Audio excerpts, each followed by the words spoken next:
Hello my dear friends, you're on the Military Summary channel and today we will discuss the situation in Ukraine on the 9th of December. Today we have some interesting updates, so let's start. And the most important and most interesting updates are coming from two towns, from Donetsk front line and from Bakhmut front line, from these two areas. First, let's discuss Donetsk front line. As you know, during the previous months, the Russians were if we're talking about Pesky front line, we're trying to develop their offensive operation in direction of Opytne, and according to the Western sources map, we see that this town is marked as the area that is under Russian control. There are one important fortification, one important trenches that still belongs to the Ukrainians, and this part of the road, at least most of the maps show this, and I don't remember any updates from the Russians that they got control over this area. And during these weeks, the Russians were trying to establish control over Vodyane, over this area, and the Russians were trying to develop their offensive operation in direction of Pervomaiska. There were a very difficult and hard artillery duels in this area.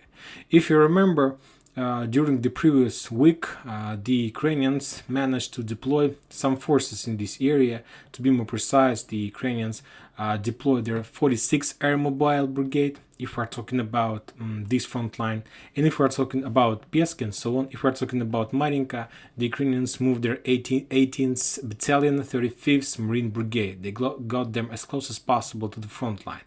With one purpose, we understand that if we're talking about this front line, of course, this front line works in Russian favor because there is a very big town, the capital of DPR, Donetsk, which is under very heavy fire from the Ukrainians. The Russians have possibility to supply, support, to sleep, to get some rest in this area. And if we're talking about the Ukrainians, mainly their towns located along the fields, and of course, the Russians have better possibilities if we're talking about the army and military.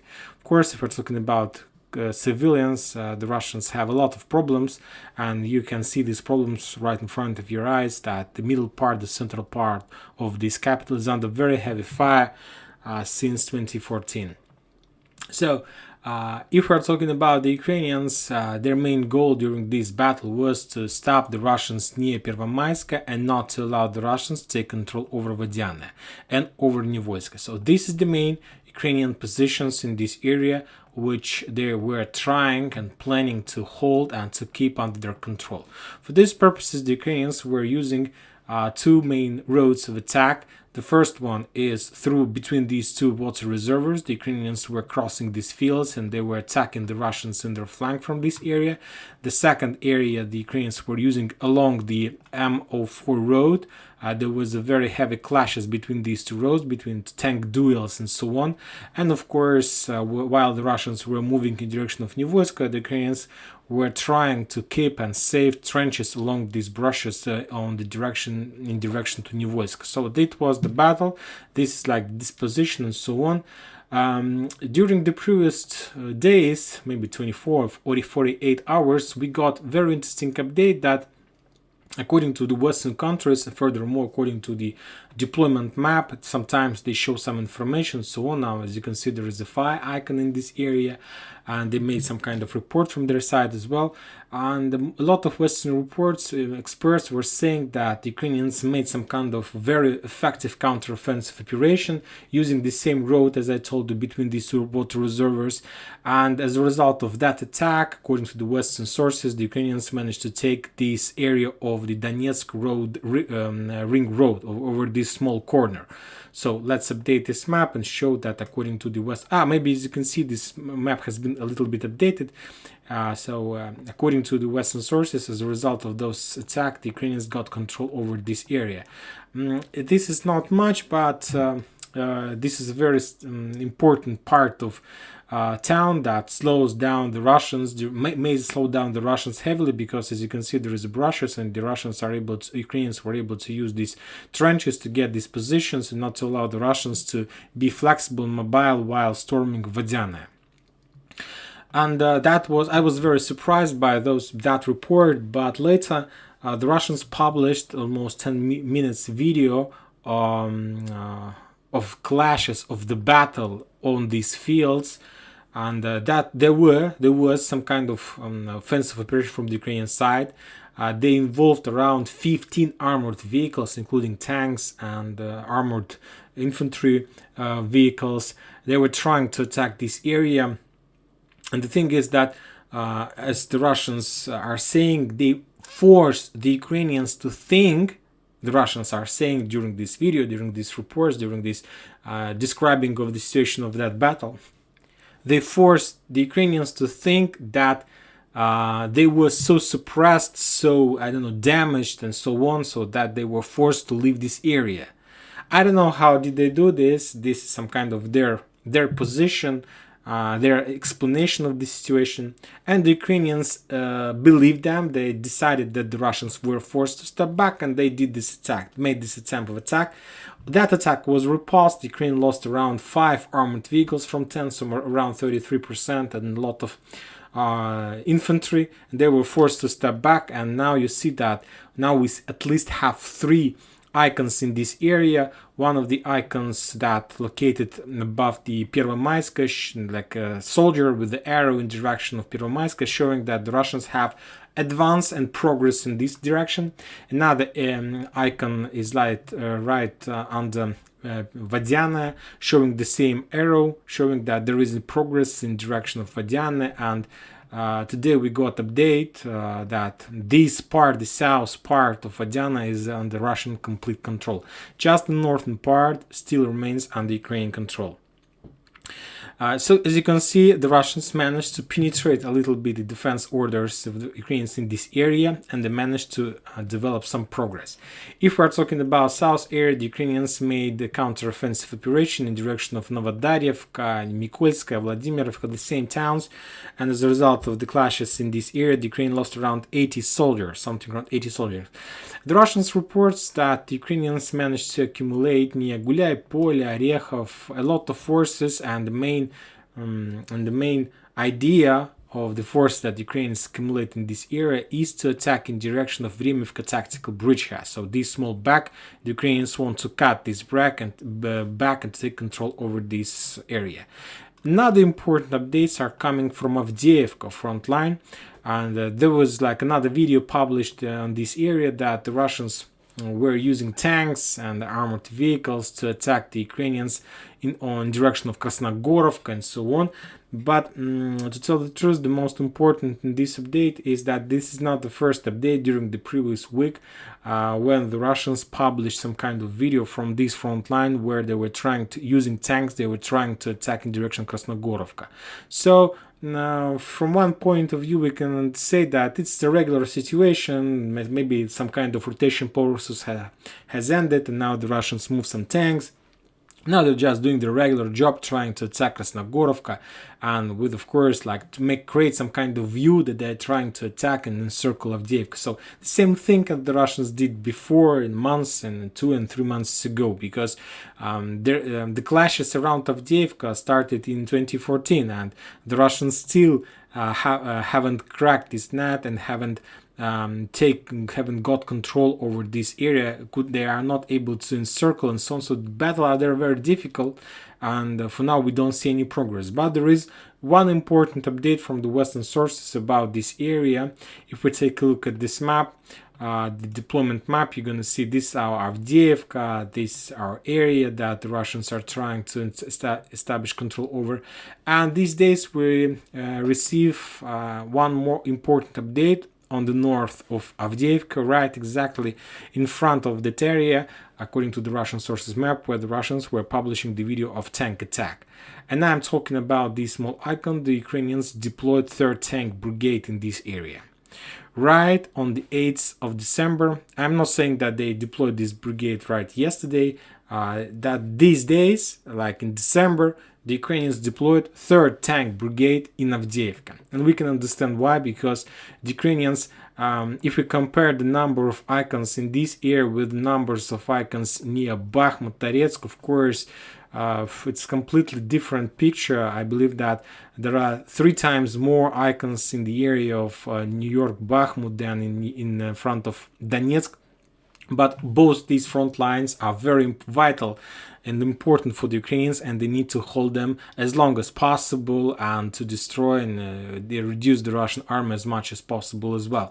So they moved the tank brigade because I believe that the Ukrainians understand that there is a very high risk of some kind of penetration, and they need this tank brigade just with one purpose: to slow down and to stop the Russians near Krasnogorovka. So I believe that these days we're going to see some kind of battle for Krasnogorovka, and to be more precise, for three towns: for Novoselovka Drugaya, for Novobakhmutovka, and for Krasnogorovka. For these two towns, and of course we understand if the Russians are able to take control over Krasnogorovka, over this town, that means that we might say about operational encirclement of Avdiivka.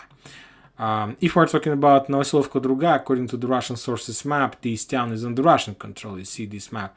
If we're talking about deployment map, they show the same situation. The only map that shows that this town is still under Ukrainians is the Western sources map. So anyway, this Novoselovka Druga is located very close to the front line. I believe that the Russians control this town, but maybe, of course, it's always good to develop or improve your position in this area. So we're going to see some kind of small tank battle, small tank war between the Ukrainians and the Russian tanks near Krasnogorovka, with one main purpose: from the Russian side to take control over this town, and from the Ukrainians to hold this area as long as possible. And as you can see, if we take a look at the Russian source map one more time about Vadiane, about this area, I believe that we can update this map a little bit, so we can show now this area as a real control that is under Russians. So as you can see, the Russians are very close to complete encirclement. The only town the Russians left to take is Orlianovka. I'm not sure how they're going to do this. It is not a very easy job, but anyway, they're very close. And to tell the truth, the Russians from their positions are able to see the point they need to take, and after that we can talk about the cauldron. It's not something very far, like if we're talking, like if we compare with Bakhmut. So to encircle Bakhmut, you need to do a lot of job these days, and even if you do a lot of job, you still won't see the point, the final point of encirclement. And if we're talking about Avdiivka, as you can see, the final point of the forces in this area is right in front of their eyes, in 5 kilometers, maybe even less. So if we compare, try to calculate, like 7 kilometers from the south, and let's say 9 kilometers from the east-north. So this is not much, and it's like in front of you. And I believe that the Russians will try to concentrate because, as you can see, the Ukrainians are crazy about the shelling of Donetsk.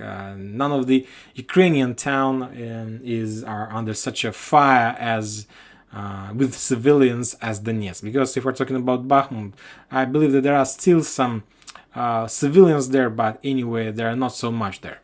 Now let's move to the Bakhmut updates. The Russians reported that the result of heavy clashes around Donetsk, around Bakhmut, the Ukrainians lost around 30 soldiers, something with 5 armored vehicles.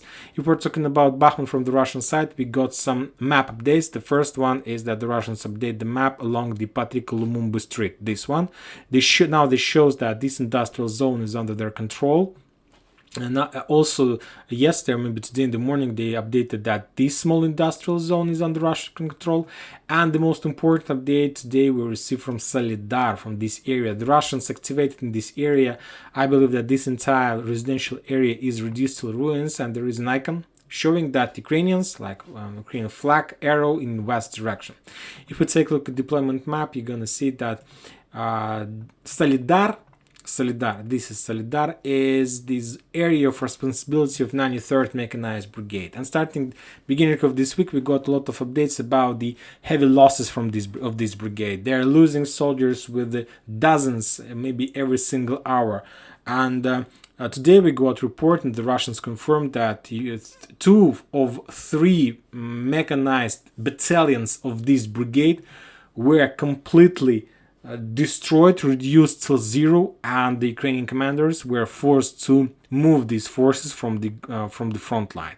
I'm not sure which forces the Ukrainians used to replace them. if they are able to replace. This is more important.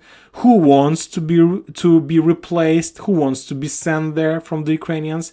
I'm not sure, because this is the main, I don't know, massacre or grinder of the Ukrainian forces in this area, because as soon as the Russians got control over Yakovlivka, you see that now we talk a lot about Solidar, and as the first bell, as soon as the Yakovlivka fell, as the first bell we received, that the Ukrainians decided to move their 93rd, 2 of 3 mechanized battalions of 93rd Brigade from this town. And this is not a very good update for the Ukrainians. Don't forget that there are very heavy clashes in Pidgorodnya, and this information is confirmed from many sources that the Russians tried to attack in this area. Now we know that the Russians have control over Yakovlivka, and a lot of forces were moved from Solidar. Maybe this is a signal that soon we're going to see entire collapse of Solidar, and if Solidar falls before, let's say, Razdolovka or Vyimka falls, the situation in this area might develop much faster than we used to think about this area. Now we are moving to Liman and Kupiansk front line, to this area. As you can see, another update, another icon of soldier with Russian flag with arrow shows that the Russians developed their offensive operation, their bridgehead, and furthermore there was a update that the Russians got control, they captured around 15 Ukrainian soldiers. So the Russians attack all over the front line, and slowly, but the Ukrainians are forced to step back. If we're talking about the Ukrainians, yes, they still have some reserves, and this all the reserves they have. Maybe these reserves are already in a way moving on the front line, I'm not sure, but anyway, you need to understand that this 3rd Tank Brigade in this area, this 35th Marine Brigade, this 40, not this one, but this 46th Air Mobile Brigade, don't forget about this 24th Mechanized Brigade, all these forces, about this Russian Free Regiment, all these forces is the Ukrainians' reserves. And as you can see, during the previous 2 weeks, they were forced to deploy a lot of reserves on the front line. And the main goal for the Russians is to reduce these reserves as fast as possible, because all these brigades like 93rd and many others were moved from the front line to the back to restore, to heal them, to get them some rest. And usually this process takes up to 1 or months and a half or something like this. So if the Russians are able to reduce this newly brought brigade faster, we might see some kind of collapse and some kind of penetration on some certain front line. Now let's back to the Kupiansk-Liman front line. The Russians reported that during the previous 24 hours, the Ukrainians lost around 90 soldiers all over this front line and something around 9 armored vehicles. So this is the situation. I believe that during this weekend we're going to see more updates. We're going to see some updates on the map, on the ground, and let's follow the situation. And that's it for today. Military Summary channel reminds you can condemn any violence in Ukraine. Thank you for watching. Subscribe to my channel, put your likes, join my Patreon. Have a good day. Bye bye.